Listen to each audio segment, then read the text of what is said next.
Haleluya Yesus. Haleluya.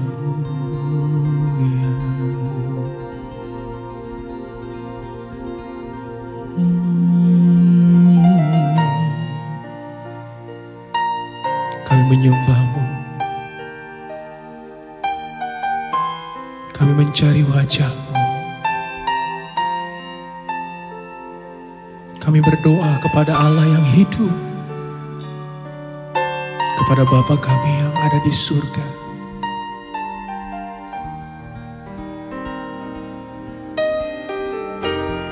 Jesus.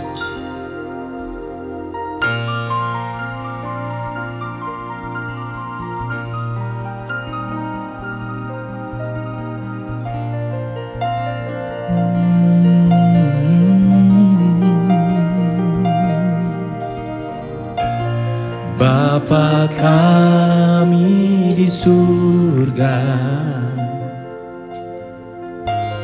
dikuduskanlah nama-Mu, datanglah kerajaan-Mu, jadilah kehendak-Mu di bumi seperti di surga. Berikanlah hari ini makanan kami, ampunilah kesalahan kami seperti kami ampuni orang yang bersalah pada kami. Jangan bawa kami dalam pencobaan, lepaskanlah kami dari yang jahat, sebab hanya Engkau yang empunya kerajaan dan kuasa dan kemuliaan selamanya.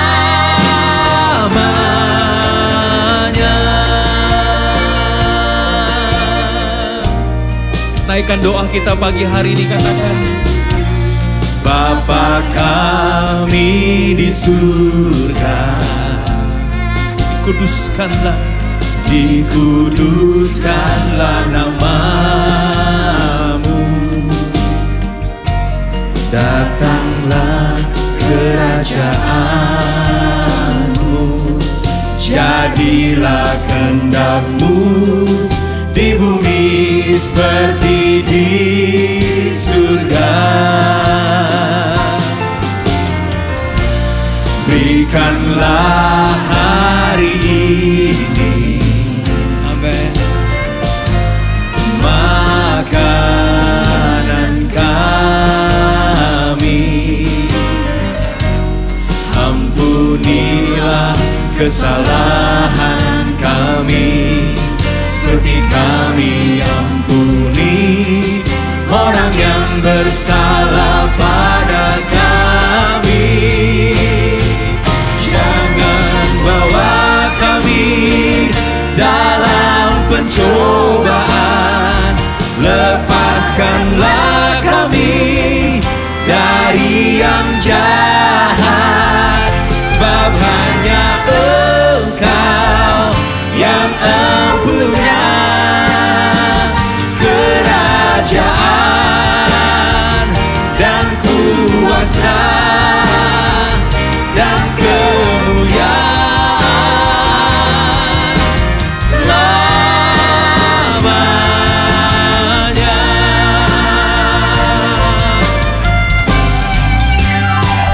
Jangan bawa kami dalam pencobaan, lepaskanlah kami dari yang jahat, sebab hanya Engkau yang empunya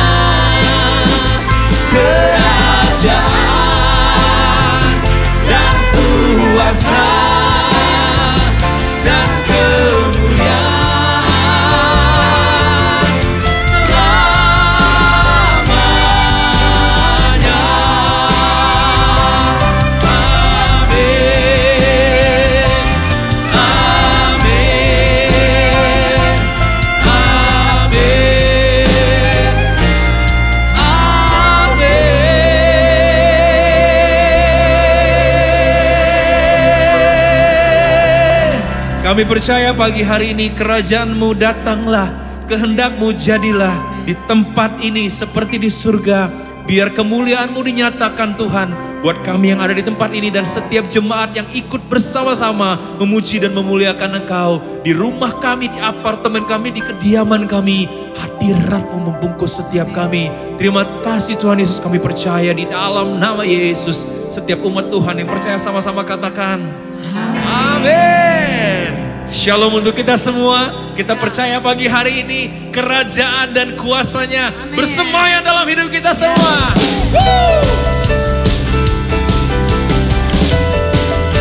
Tuhan Kau perkasa selama-lamanya. Mari jemaat Tuhan, saya jemput kita semua bangkit berdiri bersama-sama. Kami memuji Engkau Tuhan Yesus. Kau Tuhan yang berkuasa, sanggup bangkitkan pengharapanku. Jiwaku kan bersorak, ku kan nyatakan dahsyat Kau Tuhan. Bertahtalah atasku, ku mau hidup bagi-Mu. Tuhan Kau perkasa, setia selamanya. Bangkit rohku dan imanku. Tuhan Kau perkasa, berjaya selamanya. Kehendak-Mu sempurna bagiku.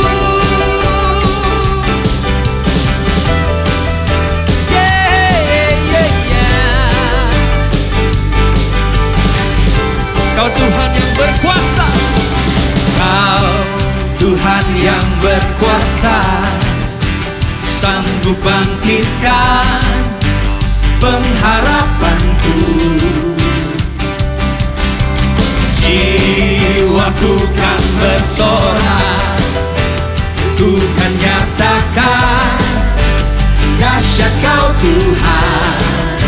Bertahtalah, bertahtalah atasku, ku mau hidup bagi-Mu. Tuhan Kau perkasa, setia selamanya.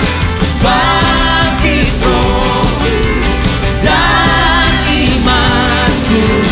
Tuhan Kau perkasa, berjaya selamanya. Kehendak-Mu sempurna bagiku. Dengan iman kita pagi hari ini percaya bahwa Tuhan bertahta dalam setiap kehidupan kita. Ada amin. Yeah. Whoa. Come on, sing it. Whoa. Whoa. Dengan iman. Whoa.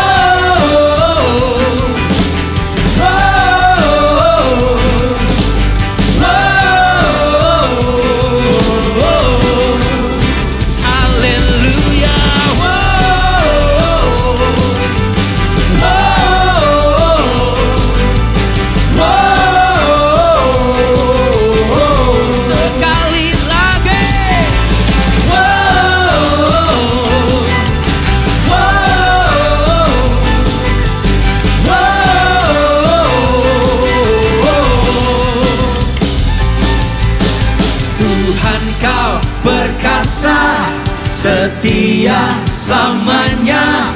Bangkit rohku dan imanku.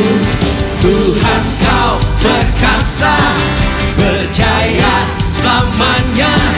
Kehendak-Mu sempurna. Tuhan Kau perkasa, setia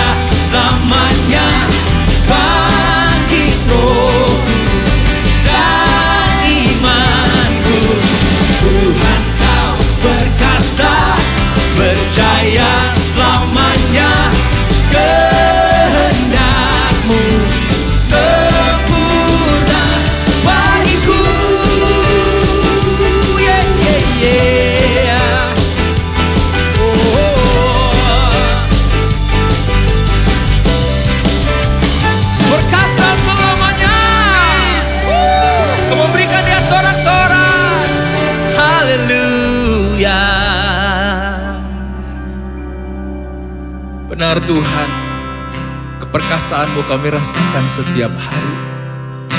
Bahkan kesetiaan-Mu kami rasakan setiap waktu. Kau Tuhan yang setia.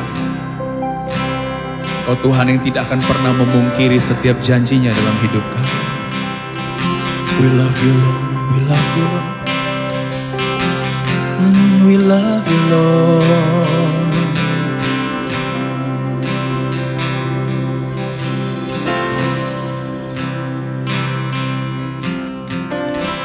Come on, sing it with me. I love you Lord. Oh, your mercy never fails me. All my days I've been held in your hands. From the moment that I wake up until I lay my head, oh, I will sing of the goodness of God. All my life you have been faithful. All my life you have been so good.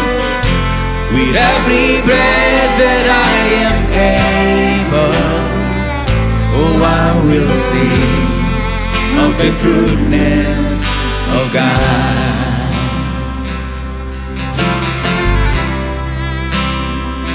I love your voice. You have led me to the fire, darkest night. You are close like no other. I've known you as a father, I've known you as a friend. Oh, I have lived in the goodness of God. All my life you have been faithful. All my life you have been so good. With every breath that I am able, oh, I will sing of the goodness of God. Sing your goodness.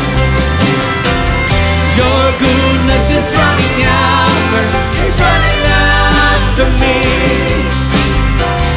Your goodness is running after me. With my life laid down, I surrender now. I give you everything. Your goodness is running after, it's running out. Sekali lagi, your goodness. Your goodness is running after, it's running after me. Your goodness is running after, it's running after me. With my life laid down, I surrender now. I give you everything. Your goodness is running after, it's running after me. Ini yang kami percaya akan terjadi setiap hari dalam hidup kami. Kami percaya.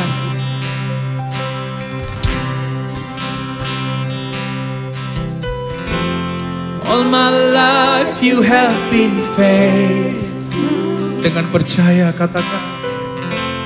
All my life you have been so good. With every breath that I am able, oh, I will sing of the goodness of God. Sing it one more time. All my life. All my life you have been faithful. All my life you have been so good. With every breath that I am able, oh, I will sing of the goodness of God.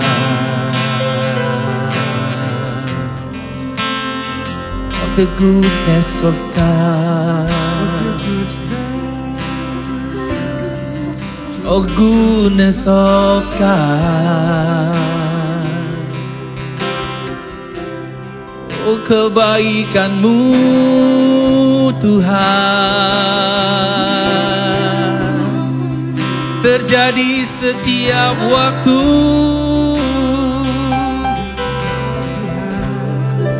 Kemurahan-Mu Tuhan terjadi setiap hari.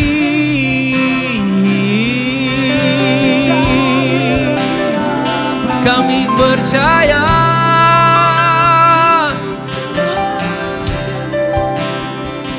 kami percaya,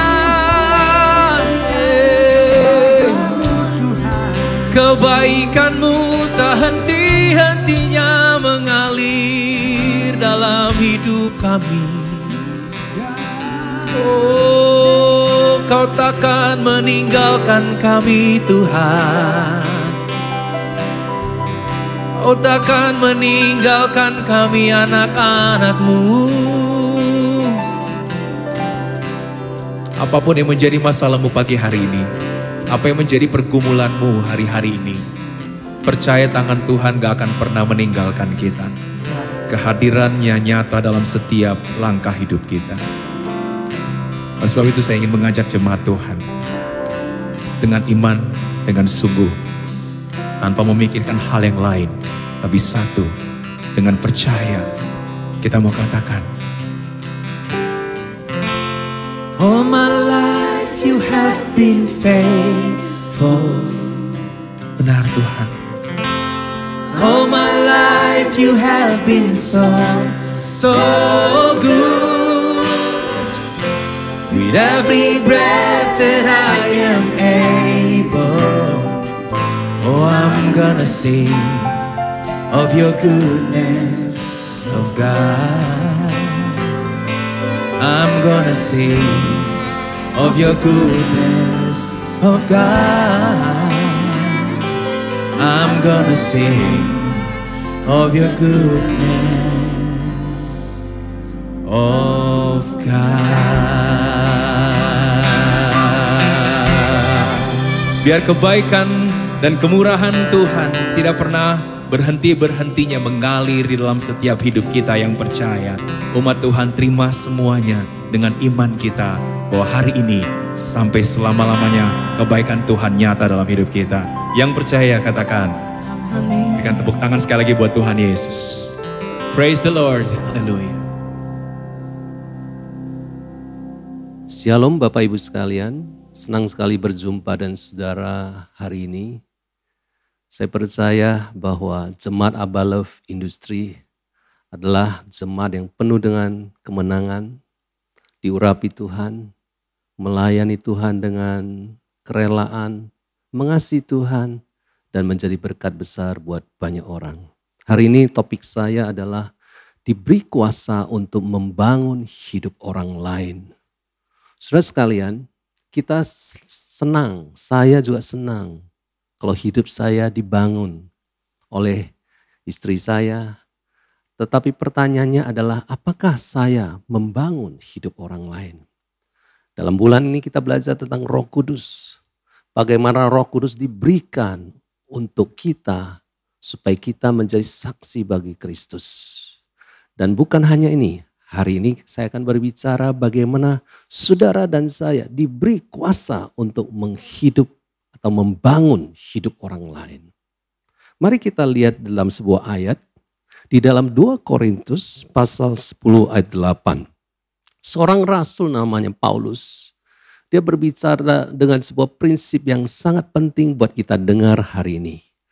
Bagaimana dia berkata dalam 2 Korintus 10 ayat 8, bahkan jikalau aku agak berlebih-lebihan bermegah atas kuasa yang dikaruniakan Tuhan kepada kami untuk membangun dan bukan untuk meruntuhkan kamu, maka dalam hal itu aku tidak akan mendapat malu. Saudara, ketika Paulus berbicara tentang dia bermegah atas kuasa yang diberikan Tuhan kepada dia, itulah kuasa Roh Kudus. Dia memakai kuasa Roh Kudus ini untuk membangun. Bahasa Yunaninya adalah oikodome. Dan bukan untuk meruntuhkan kamu. Jadi saudara, inilah seorang rasul memberi kita sebuah teladan. Bagaimana setiap kita sudah diberikan Roh Kudus. Untuk apa? Untuk membangun manusia. Untuk membangun orang lain. Untuk membangun jemaat. Untuk membangun keluarga kita. Apakah seringkali kita lebih banyak meruntuhkan iman orang lain, meruntuhkan semangat orang lain. Dalam hal ini Paulus berkata, aku tidak mendapat malu karena dia tahu Tuhan memanggil dia untuk menjadi seorang yang membangun. Saya percaya saudara dipanggil oleh Tuhan untuk membangun juga di dalam kerajaan Allah. Makanya dalam bulan ini kita bicara banyak tentang Roh Kudus. Dan salah satu fungsi Roh Kudus diberikan kepada saudara dan saya adalah untuk mengalirkan aliran-aliran kehidupan. Untuk mengalirkan aliran-aliran yang dari Allah yang memberi orang lain semangat. Yang memberi orang lain sebuah kehidupan. Nanti kita akan lihat lebih jauh.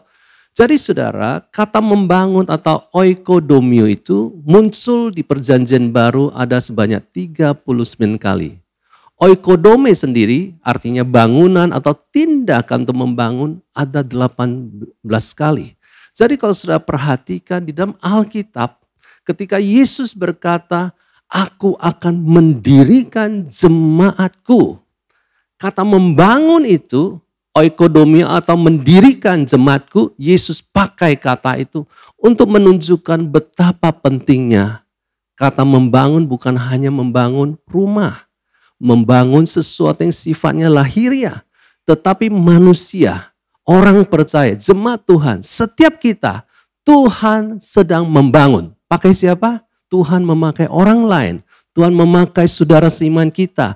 Tuhan memakai komsel untuk membangun kita. Kompak untuk membangun kita. Oleh sebab itu, saya percaya dalam hidup kita, kalau kita mau berkenan di hati Tuhan. Kalau Yesus ini membangun jemaatnya, kita juga seperti Yesus. Kita membangun orang-orang yang sudah percaya. Kita menjadi orang-orang yang memperkuat iman, pengharapan, dan kasih dalam setiap orang percaya. Saudara sekalian, saya dalam 2 minggu ini saya ketemu dengan sepasang anak muda. Mereka sedang pacaran dan mereka sedang menyiapkan pernikahan. Ketika saya berjumpa dengan mereka, ada banyak hal yang saya kira mereka belum siap menikah. Ketika pembicaraan cukup lama kami lakukan, mereka mengaku bahwa mereka sudah pacaran, sudah jatuh jauh sekali. Dan ketika saya mendengar itu, saya kaget. Tapi saya percaya anak muda ini tidak mau berbuat salah. Anak muda ini mau benar di hadapan Tuhan. Saya berkata kepada mereka bahwa dalam sebuah pernikahan yang paling penting Tuhan hadir. Dan Tuhan hadir ketika kalian bisa pacaran secara kudus di hadapan Tuhan. Saya tidak menghakimi mereka karena saya tahu Yesus datang bukan menghakimi orang berdosa. Yesus datang untuk menyelamatkan orang berdosa. Membangun orang berdosa supaya hidup mereka benar.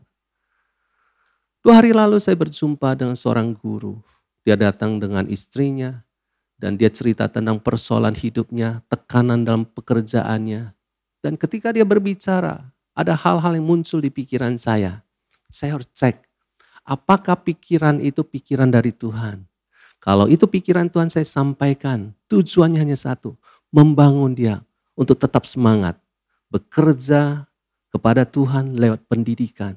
Jadi setiap manusia butuh dibangun. Amin. Saya percaya kita semua senang dibangun.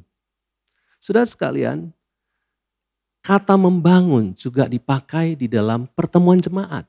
Jadi ketika saudara berkumpul dalam pertemuan jemaat seperti Komsel, bagaimana Paulus berkata, semuanya ini harus dipergunakan untuk membangun. Apapun yang sudah lakukan di Komsel, menyanyi, mengajar, ya, atau menyatakan penyataan Allah, apapun, tujuannya hanya satu, membangun. Jadi kalau saudara mengasihi seseorang, sudah membangun dia. Saya mengasihi manusia, saya perlu membangun dia. Oleh sebab itu, Membangun adalah sifat Roh Kudus, pekerjaan Roh Kudus, dan Roh Kudus diberikan kepada saudara. Dimanapun saudara berkumpul, saudara jangan diam. Diam belum tentu baik. Ketika saudara diam dalam komsel, saudara kehilangan waktu untuk membangun. Tetapi banyak orang banyak bicara di komsel, isinya tidak membangun juga, itu juga salah. Oleh sebab itu, mari hari ini kita belajar bagaimana kita membangun satu sama lain. Saudara, kualitas kepemimpinan seseorang sangat tergantung kepada kualitas kemampuan membangun manusia. Seorang pemimpin, dia tahu bagaimana membangun semangat timnya, membangun orang yang kurang mampu, dia bangun, kasih semangat sehingga dia melihat potensi Allah yang ada dalam hidupnya. Yesus membangun Petrus. Petrus pernah gagal menyangkal Yesus. Petrus pernah tidak komitmen dengan perkataannya. Tetapi di pinggir Danau Galilea, Tuhan Yesus tidak bertanya tentang kegagalan Petrus. Mengapa engkau menyangkal aku? Tidak. Dia membangun Petrus dengan berkata, Simon bin Yunus, apakah engkau mengasihi aku? Sebuah pertanyaan ke hati Petrus. Kalau Petrus menjadi seorang rasul yang dipakai Tuhan luar biasa setelah Yesus bangkit naik ke surga. Karena Yesus membangun murid-muridnya termasuk Petrus. Saya percaya keluarga sudah akan dipakai Tuhan luar biasa. Banyak orang akan dipakai Tuhan luar biasa. Orang-orang di bawah kepemimpinanmu akan dipakai Tuhan luar biasa. Pertanyaannya adalah apakah kita membangun mereka atau seringkali kita meruntuhkan juga mereka. Seorang ayah, saya seorang ayah. Seorang ayah adalah seorang yang membangun keluarganya, membangun iman anaknya, iman pasangannya. Dan dia juga seorang yang memberi harapan di tengah-tengah keputusasaan, di tengah-tengah persoalan. Yosua dan Kaleb, ada seorang yang menyampaikan pengharapan di tengah-tengah perasaan tidak mampu mengalahkan raksasa di tanah perjanjian. Padahal itu sudah dijanjikan Tuhan. Mereka berkata Allah yang menyertai kita lebih besar daripada orang-orang enak itu. Tetapi tidak banyak orang yang mau percaya. Saudara, ketika saudara membangun hidup orang lain, kadangkala ada penolakan. Enggak, kenapa? Lakukan terus dalam hidup saudara. Percayalah apa yang sudah tabur hari ini, pasti saudara tuai. Saya belajar membangun anak saya dan kata-kata yang benar.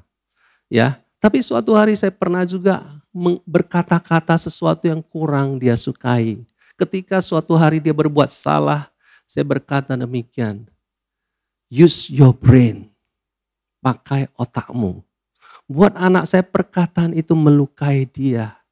Buat anak saya itu perkataan itu merendahkan dia. Kenapa saya pakai kata ini? Karena saya ingat ketika saya sekolah di SMA dulu, ada guru matematika saya, ya, ketika dia lihat kita nggak mampu melakukan menyelesaikan soal dia berikan kepada kita, dia selalu berkata, pakai otakmu. Tanpa saya sadar itu masuk di pikiran saya dan saya sampaikan juga kepada anak saya ketika dia tidak mampu. Saya berubah, saya bertobat. Saudara, hati-hatilah dengan perkataan kita. Anak kita sering rusak karena perkataan seorang ayah. Tapi anak kita bisa juga sembuh karena perkataan seorang ayah. Demikian juga para ibu. Ibu-ibu, engkau dipercayakan banyak hal. Pakailah mulutmu untuk membangun. Arahkanlah anakmu kepada rencana Tuhan. Selalu berbicara ada Tuhan di tengah-tengah persoalan. Ketika anak-anakmu melihat mama yang penuh iman, mereka akan mengikuti teladan iman para ibu. Alkitab mencatat Timotius bagaimana dipuji karena ada iman yang tulus ikhlas dalam dirinya. Itu berasal dari neneknya dan ibunya. Hari ini engkau sebagai ayah, engkau sebagai ibu, kuatkanlah dirimu. Tuhan mau memakai engkau untuk menguatkan anak-anakmu, keluargamu, mengarahkan mereka kepada panggilan Tuhan. Nah saudara, bagaimana kita bisa membangun orang lain? Yohanes 6 ayat 63, Yesus berkata demikian, rohlah yang memberi hidup. Roh Kuduslah yang memberi hidup. Roh Allah yang memberi hidup. Daging ya, sama sekali tidak berguna. Perkataan-perkataanku katakan kepadamu adalah roh dan hidup. Saudara, Yesus berkata, perkataan-perkataan yang ku katakan kepadamu adalah apa? Roh. Apa artinya roh? Roh adalah sesuatu yang tidak terlihat tetapi punya pengaruh. Sesuatu yang menghidupkan, roh yang memberi hidup. Sesuatu yang sifatnya supra-alami. Bukan lahiria, bukan jasmania, bukan yang sifatnya daging. Yesus berkata, perkataan yang kukatakan kepadamu adalah apa? Roh dan sesuatu yang menghidupkan. Yesus berjumpa dengan Zakheus. Zakheus berubah karena perkataan Yesus. Yesus berjumpa dengan wanita Samaria. Wanita Samaria berubah karena perkataan Yesus yang menghidupkan, yang membangun, mengarahkan dia kepada hal-hal yang benar yang perlu dia lakukan dalam hidupnya. Oleh sebab itu, sebuah evaluasi apakah perkataan saya lebih banyak menghidupkan orang lain atau mematikan, meruntuhkan orang lain. Apakah perkataan saya mendatangkan iman atau ketakutan? Apakah perkataan saya menimbulkan pengharapan atau membuat orang hilang harapan? Saya berjumpa dengan salah satu hamba Tuhan yang saya hormati, dan kalau saya berjumpa dengan dia, di mana saya anggap juga dia salah satu bapak rohani saya tidak pernah melihat kata-katanya itu selalu membandingkan apa yang dia lakukan dengan orang lain atau mengkritik gereja lain atau menilai pendeta lain atau berkata-kata sesuatu yang negatif. Ketika saya memandang hidupnya dan perkataannya, saya belajar satu hal. Seorang yang mau dipakai Tuhan, dia tahu bagaimana membangun orang yang dia temui. Membangun orang lain bukan hanya di Komsel. Membangun orang lain bukan hanya waktu kompak. Membangun orang lain dimanapun sudah berada. Di perusahaan, di keluarga, di pekerjaan, di rumah tangga, ketemu tetangga, ketemu orang lain. Karena roh Tuhan bukan hanya bekerja waktu saudara ada di Komsel. Roh Tuhan bekerja setiap hari dalam hidup saudara. Amin.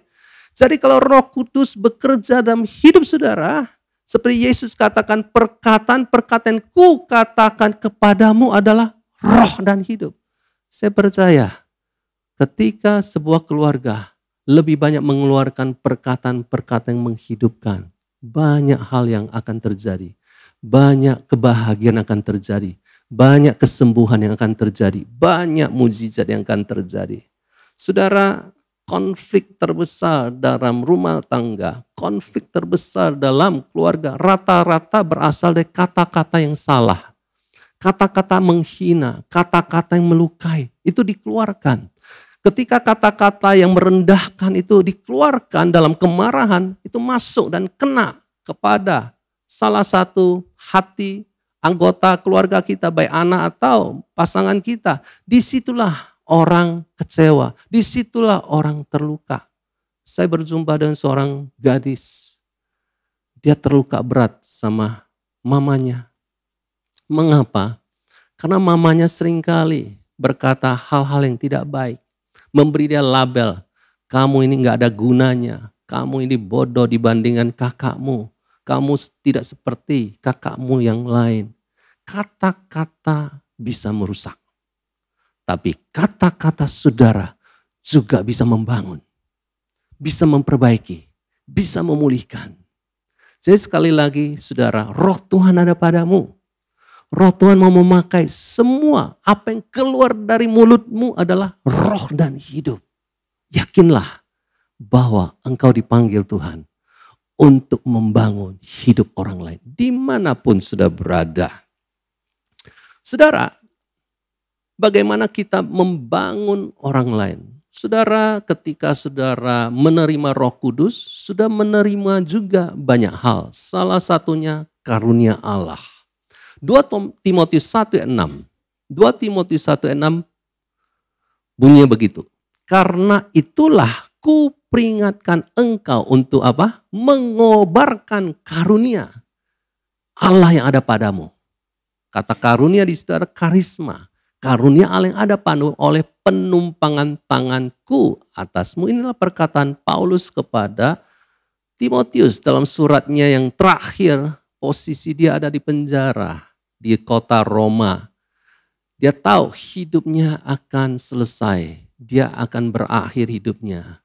Dan dia memberikan sebuah pesan, salah satu pesan yang penting yang Timotius yang masih muda harus ingat, tertulis di ayat 6 ini. Karena itulah, ku peringatkan engkau, aku ingatkan engkau serius untuk mengobarkan, kobarkan, ya. Bahasa Inggris stir, ya. Mengobarkan kayak api yang mulai padam itu dikobarkan, dihembuskan, ya, ditaruh kayu supaya makin lama makin besar nyalanya. Saudara, karunia Allah ada padamu. Karunia Allah bekerja juga, pernah bekerja dalam dirimu. Apakah sekarang karunia Allah sudah padam? Apakah karunia Allah saudara sudah tidak mau pakai lagi untuk membangun orang lain? Sudah bicara karunia, ada tertulis dalam Roma pasal 12 ayat 6 dan seterusnya, maupun di dalam 1 Korintus 12, ya, bicara karunia roh. Saudara, apapun bentuk karunia, hari ini saya tidak menjelaskan. Saudara, apapun yang sudah memiliki, apapun kelebihan saudara, satu hal yang Tuhan ingatkan hari ini, kobarkan itu. Jangan biarkan apapun yang bagus, yang baik dalam hidupmu, engkau pendam. Seperti hamba yang punya 5 talenta, dia kembangkan 5 jadi 10. Yang punya 2 talenta, dia kembangkan jadi 4. Yang 1, itu dia nggak mau kobarkan. Dia nggak mau kembangkan, dia sembunyikan, dia simpan di dalam tanah. Apa yang terjadi? Yang 2 dipuji, yang 1 tidak dipuji, saudara. Oleh sebab itu, saudara, saya percaya Tuhan banyak bekerja dalam hidup saudara. Tuhan sudah banyak bekerja dalam hidup saudara. Banyak pemberian-pemberian baik yang sudah Tuhan berikan. Pengalaman hidup saudara ada sebuah pemberian Allah. Perjalanan iman saudara, kemenangan saudara, mujizat yang pernah engkau alami adalah sebuah pemberian Allah. Ini bukan hanya bicara soal karunia Allah yang tertulis tentang karisma ini. Ini bicara juga kalau kita perlebar prinsip ini, apapun yang ada, pakailah untuk membangun jemaat. Mengapa? Karena dengan engkau membangun jemaat, engkau adalah hamba yang dapat dipercaya. Seorang pelayan Tuhan yang dapat dipercaya. Oleh sebab itu, kenalilah karuniamu dan kenalilah teman atau rekan kerjamu. Mereka punya karunia yang berbeda. Di Komsel bisa punya berbagai karunia. Di pernikahan sekalipun, suami istri seringkali beda karunia. Seringkali perbedaan karunia membuat kita benturan. Ya, suami kadang pengen istri seperti dia. Kalau mengajar anak seperti dia, ya, atau menasihati anak seperti dia. Istri, ya, memaksa suaminya. Kalau mendidik anak, cara berbicara seperti ini, ya, cara mengambil keputusan seperti ini. Dua-duanya sebenarnya tidak salah. Tapi kalau mereka tidak kenali karunia masing-masing, itu yang menimbulkan konflik. Memaksa yang lain untuk seperti dia. Saudara, kenalilah karuniamu. Kenalilah karunia orang lain dan harga itu perbedaan. Mengapa perlu kita mengenal?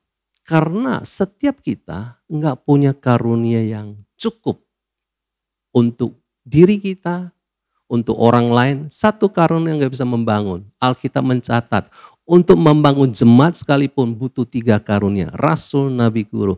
Untuk membangun keluarga, untuk membangun komsel, butuh berbagai karunia. Oleh sebab itu, kalau ada yang kurang, sudah punya karunia apapun, menasehati, menghibur, ya, memberi, memimpin. Saudara, lengkapilah orang yang gak punya itu. Lengkapilah orang lain yang sudah tahu kekurangan dalam hal itu. Ketika sudah lakukan itu, saudara, engkau sudah membangun hidup orang lain. Paulus sendiri punya karunia menanam.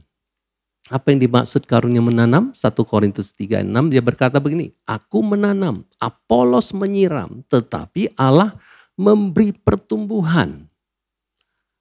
Paulus seorang rasul, dia menjelaskan dalam 1 Korintus 3:10, sesuai dan kasih karunia Allah yang dianugerahkan kepadaku, aku sebagai seorang ahli bangunan yang cakap telah meletakkan dasar. Saudara, dia tahu karunia dia ada meletakkan dasar, menanam. Tapi dia juga sadar untuk supaya jemaat Korintus dibangun, enggak cukup satu karya menanam. Perlu ada orang menyiram. Dan dia mengakui ya, dan dia bersyukur Apolos menyiram. Inilah sebuah keindahan, dua karunia, baik menanam, menyiram, bekerja sama. Andai kata Paulus punya masalah dengan Apolos, andai kata Paulus tidak aman dengan Apolos, andai kata Paulus bersaing dengan Apolos, tentu dia tidak akan menulis nama Apolos di dalam surat 1 Korintus 3:6. Mungkin dia menulis begini, aku menanam, Allah yang memberi pertumbuhan. Saudara, sebagai orang-orang yang melayani, janganlah ada spirit kompetisi, saling berebut pengaruh di dalam pekerjaan Tuhan. Janganlah kita membandingkan diri kita dan orang lain. Janganlah kita menganggap kita yang paling utama. Paulus seorang rasul, dia mengerti, dia butuh Apolos. Apolos tahu, dia juga butuh Paulus. Kalau Paulus hanya sekedar menanam, tidak ada yang menyiram, tidak terjadi apa-apa. Kalau Apolos menyiram, tidak ada yang ditabur benihnya, tidak terjadi pertumbuhan. Tapi baik Paulus, baik Apolos mengakui bahwa Allah yang memberi pertumbuhan. Saudara, aplikasi dalam hidup kita bagaimana? Mungkin anak sudah bermasalah. Suami belajar menanam atau suami belajar menyiram. Ya, istri belajar menanam atau menyiram. Percayalah, anakmu suatu hari berubah. Apa yang sudah sirami, kasih Tuhan. Apa yang sudah tanami, kebenaran Tuhan. Ketika suami istri bekerja sama, ketika Apolos dan Paulus bekerja sama, disitulah ada kebesaran hati. Disitulah ada hati yang memperjuangkan kesehatian. Banyak orang tidak memperjuangkan kesehatian. Mereka selalu menonjolkan karunia-Nya, mengabaikan karunia orang lain. Itu namanya hatinya masih sempit. Dan kalau Apolos dan Paulus melakukan bersama-sama, apa yang terjadi? Kerajaan Allah akan diperluas. Demikian juga anakmu pasti berubah. Benih yang ditabur, benih yang ditanam, baik itu kebenaran, baik itu kata-kata, baik itu nasihat, baik itu penghiburan, Tuhan akan tumbuhkan. Saya merasakan di antara saudara hari ini banyak pergumulan. Ketika sudah melihat saya sedang berbicara kepada saudara, Tuhan memberi sebuah jaminan. Bagianmu adalah menabur. Bagianmu adalah melepaskan. Bagianmu adalah menanam. Bagianmu adalah menyiram. Bagian Tuhan engkau nggak bisa ambil. Mungkin kau berharap Tuhan mengubah keadaan ini. Lihatlah ayat ini. Allah yang mengubah keadaan ini. Allah yang memberi pertumbuhan. Yang penting, saudara sehati. Sehati dengan pasanganmu. Sehati dan keluargamu. Dan terus menabur sekalipun sulit. Mengapa seringkali kita punya karunia tidak lagi dipakai untuk membangun orang lain? Kalau sudah perhatikan 2 Timotius 1 ayat 6 tadi, dikatakan Paulus memperingatkan Timotius untuk mengobarkan karunia Allah yang sudah diterima lewat penumpangan tangannya. Tapi lanjutannya adalah 2 Timotius 1 ayat 7. Mengapa Paulus mengingatkan dia? Dan dia menyebut ada persoalan dalam diri Timotius. Persoalan apa? Mari kita lihat. Sebab Allah memberikan kepada kita bukan roh ketakutan. Bukan. Melainkan roh yang membangkitkan kekuatan, kasih, dan ketertiban. Siapakah Timotius? Sebenarnya saya katakan dia adalah asistennya Paulus, masih muda. Dia adalah anak rohaninya Paulus, seorang rasul. Dia menemani Paulus jalan mengelilingi berbagai kota, berbagai tempat untuk memberitakan Injil, untuk juga menetapkan para penatua, untuk juga bekerja sama dengan tim yang lain untuk memberitakan kebenaran Allah. Timotius itu punya karunia guru, mengajar. Kalau sudah perhatikan dalam surat 1 dan 2 Timotius, selalu Paulus memperingatkan dia untuk bertekun dalam kitab suci. Tetapi anak muda ini seringkali menghadapi orang yang lebih tua. Mungkin ragu untuk menyampaikan kebenaran. Sehingga Paulus pernah memperingatkan dia, baik atau tidak baik waktunya, beritakanlah firman Tuhan. Karena ada datang waktunya orang mencari guru-guru yang menyampaikan firman yang bukan dari Tuhan untuk menyenangkan telinga mereka. Nah, inilah situasinya. Saudara, kata takut di sini adalah sesuatu yang sangat penting, berbicara kepada bagaimana mungkin Timotius takut terhadap penilaian orang lain. Takut terhadap resiko gagal. Takut dikritik orang. Kalau saudara lihat, semua ketakutan dalam hidup manusia ujung-ujungnya adalah mengenai dirinya. Mengenai akunya. Saudara, kalau saudara fokus pada diri sendiri terus, takut ini, takut itu, tidak ada banyak hal yang kita bisa lakukan. Hari-hari ini banyak berita ketakutan, terutama waktu COVID. Banyak sekali berita ketakutan yang membuat orang stagnan, tidak bisa membangun orang lain, tidak bisa berjumpa dengan seseorang dan menguatkan dia, baik online maupun offline. Dengar, Tuhan mau kita sadar bahwa di dalam diri kita ada roh yang membangkitkan kekuatan. Itulah Roh Kudus, roh kuasa, roh kasih, dan roh ketertiban. Ketakutan bukan berasal dari Allah. Ketakutan, kekhawatiran bukan berasal dari Allah. Itu muncul bisa karena jiwa kita. Itu muncul bisa karena dari luar, berita yang mempengaruhi kita. Tapi lebih dari apapun saudara, kalau saudara mau membangun orang lain, saudara harus melewati batas-batas yang membuat saudara tidak mau bergerak. Orang yang tadinya semangat membangun orang lain, melayani Tuhan, seringkali mulai fokus kepada dirinya sendiri ketika sudah mulai punya bisnis.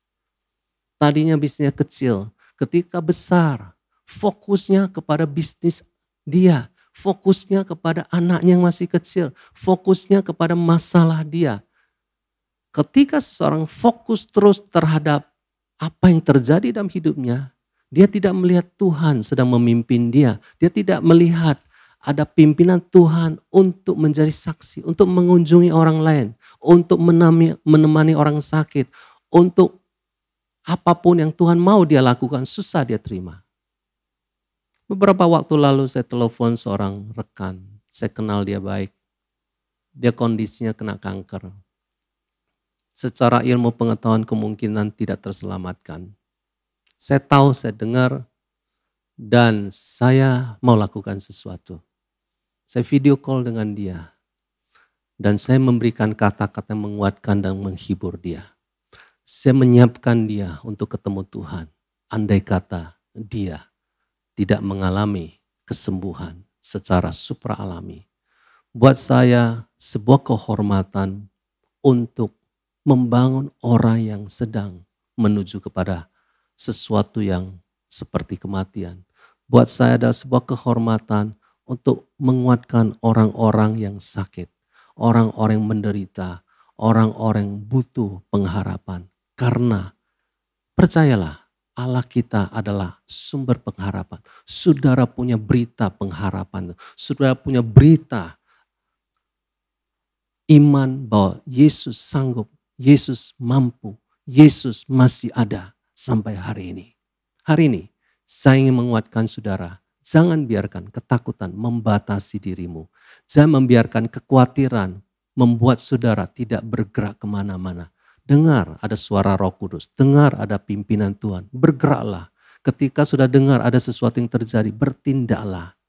Saudara, banyak teknologi yang kita bisa pakai. Video call, ya kita bersyukur kita bisa ada WhatsApp call. Banyak hal yang sudah bisa lakukan. Percayalah, hidupmu akan banyak mengalami perubahan. Hidupmu akan banyak mengalami pengenalan akan Tuhan. ketika sudah mulai bergerak. Saya bersyukur banyak teman-teman bergerak di tengah COVID. Mereka memberitakan Injil, mereka membaptis orang, mereka memuridkan orang. Gereja Tuhan, dimanapun di akhir zaman ini, tidak boleh berhenti untuk terus memberitakan Injil, memuridkan orang, menyampaikan kabar baik, menolong orang lain. Dalam situasi gempa bumi, peperangan, penganiayaan, gereja Tuhan yang adalah gereja pemenang, dia harus menjadi terang di tengah kegelapan. Saudara ada terang di tengah kegelapan keluarga besarmu. Jadilah terang di tengah-tengah persoalan keluargamu. Jadilah terang di tengah-tengah persoalan orang-orang sekitarmu yang tidak punya pengharapan. Yang kedua adalah, mengapa kita tidak membangun orang lain? Karena ayat ini berkata bahwa Allah tidak memberikan kita roh ketakutan, tetapi memberikan kita apa? Roh yang membangkitkan kekuatan atau kuasa, kasih dan ketertiban. Saya akan fokus kepada kata ketertiban. Terjemahan aslinya ada sophronismos. Ini bicara pikiran. Bahasa Inggrisnya sound mind. Pikiran yang jernih. Saudara, Tuhan tidak mau pikiran kita kacau. Kacau oleh kekhawatiran. Kacau dengan kekecewaan. Kacau dengan apa? Pikiran-pikiran negatif. Makanya dia berkata kepada Timotius, engkau harus mengobarkan karuniamu. Dan Tuhan tidak memberi engkau roh ketakutan, tidak memberikan engkau kekacauan dalam pikiranmu, tapi memberikan pikiranmu sesuatu yang sifatnya jernih, tertib. Nah, terjemahan di Indonesianya ada tertib. Jadi sophronismos adalah kuasa atau kemampuan yang diberikan oleh Tuhan supaya saudara bisa kontrol pikiranmu, membuang pikiran yang tidak baik sehingga saudara pikiranmu menjadi tertib. Ketika kita bicara tentang pikiran, tentang ketertiban, saudara saya ingat kisah-kisah kejadian-kejadian di Jakarta, contohnya di Pasar Tanah Abang. Seringkali ada razia, Satpol PP, bagaimana mereka menertibkan para pedagang kaki lima yang menempati jalan di mana seharusnya mobil bisa lewat. Tetapi jalan-jalan termasuk trotoar ditempati oleh mereka karena berjualan di tepi jalan jauh lebih menghasilkan, menguntungkan buat mereka. Tetapi yang terjadi, mereka perlu ditertibkan supaya lalu lintas bisa lancar kembali, supaya orang bisa masuk gedung, ya perbelanjaan itu belanja di sana. Saudara, tertib itu sangat penting. Tertib dalam pikiran kita sangat penting. Tuhan tidak memberi kita kebingungan. Orang yang tidak tertib pikirannya selalu mengambil keputusan yang salah. Orang yang selalu pikirannya kacau, kemarahannya selalu keluar dari mulutnya. Perkataan yang sifatnya menyerang orang, melukai orang karena pikirannya penuh dengan kemarahan, penuh dengan kekecewaan, penuh dengan keinginan balas dendam. Oleh sebab itu, dengar.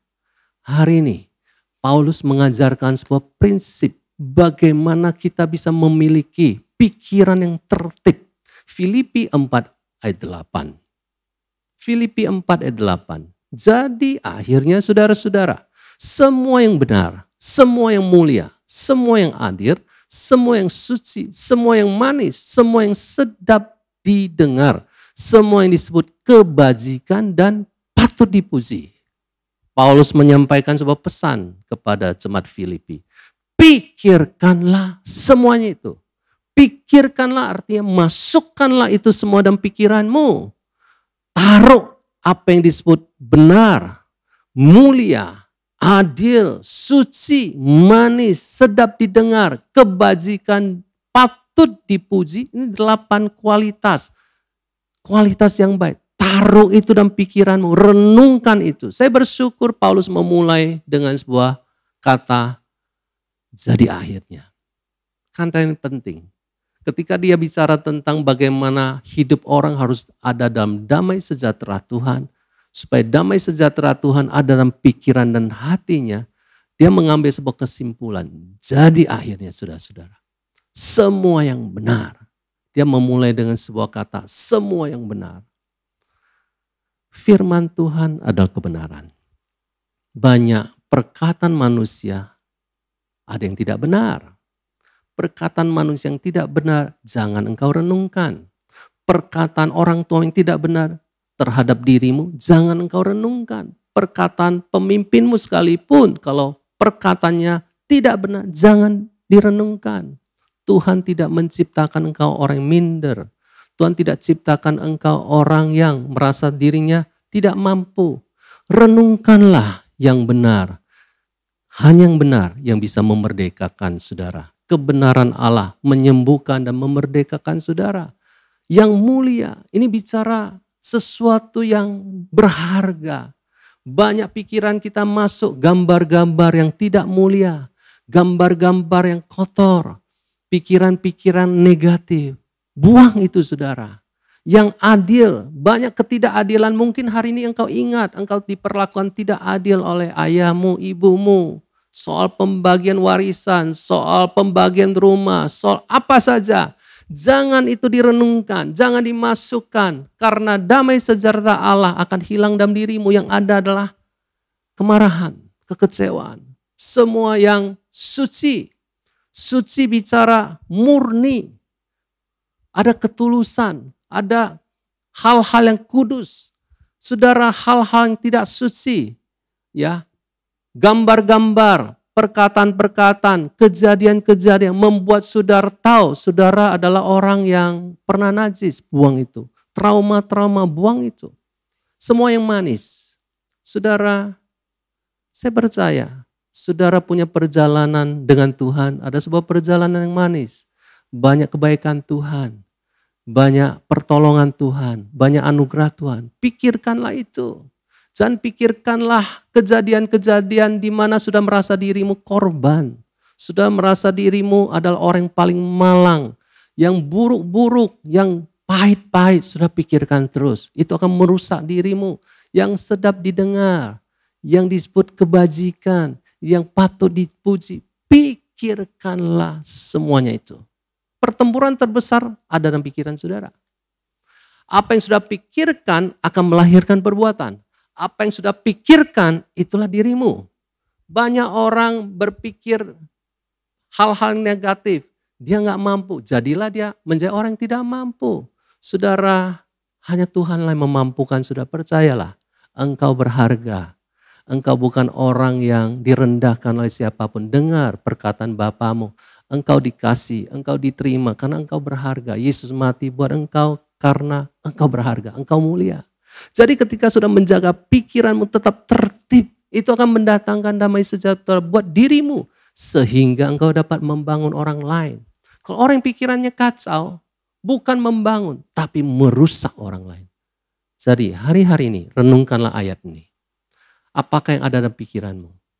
Benar, mulia, adil, suci, manis, sedap didengar, kebajikan, patut dipuji, atau sebaliknya, yang tidak benar, dan seterusnya.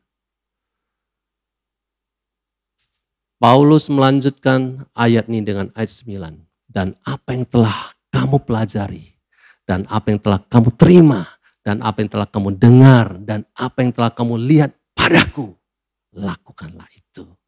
Maka Allah sumber damai sejahtera akan menyertai kamu. Saudara, ada penyertaan Tuhan. Ketika kita menjaga pikiran kita bersih. Ada penyertaan Tuhan ketika hal-hal yang tidak benar kita buang. Allah sumber damai sejahtera itu akan menolong saudara membuat keputusan yang benar, keputusan yang baik. Tapi apakah kita boleh seperti Paulus berkata, apa yang telah kamu pelajari, yang kamu terima, yang telah kamu dengar, dan yang telah kamu lihat padaku, jemaat Filipi, aku jadi contoh. Mari, sekalipun istrimu atau suamimu tidak jadi contoh, engkau jadi contoh. Sekalipun pemimpinmu tidak jadi contoh, engkau jadi contoh duluan. Ketika engkau jadi contoh, engkau membuka jalan buat banyak orang untuk mengikuti teladan hidupmu. Dan Allah pasti menyertai engkau. Percayalah, ketika Allah menyertai engkau, apapun yang sudah lakukan pasti berhasil. Kesimpulannya apa? Roh Kudus diberikan kepada saudara untuk membangun manusia. Bangunlah manusia kapan saja, di mana saja. Dengan perkataan, dengan karunia yang Tuhan sudah berikan kepada engkau. Jangan sia-siakan itu. Yang kedua adalah hal-hal yang pernah terjadi dalam hidup saudara yang negatif. Serahkan pada Tuhan, buang itu. Jangan kau simpan terus dalam pikiranmu. Ia akan menjadi multiplikasi nanti. Direnungkan terus-menerus, jadi komsel dalam pikiranmu. Nama komselnya komsel negatif. Jangan buang itu, bubarkan itu.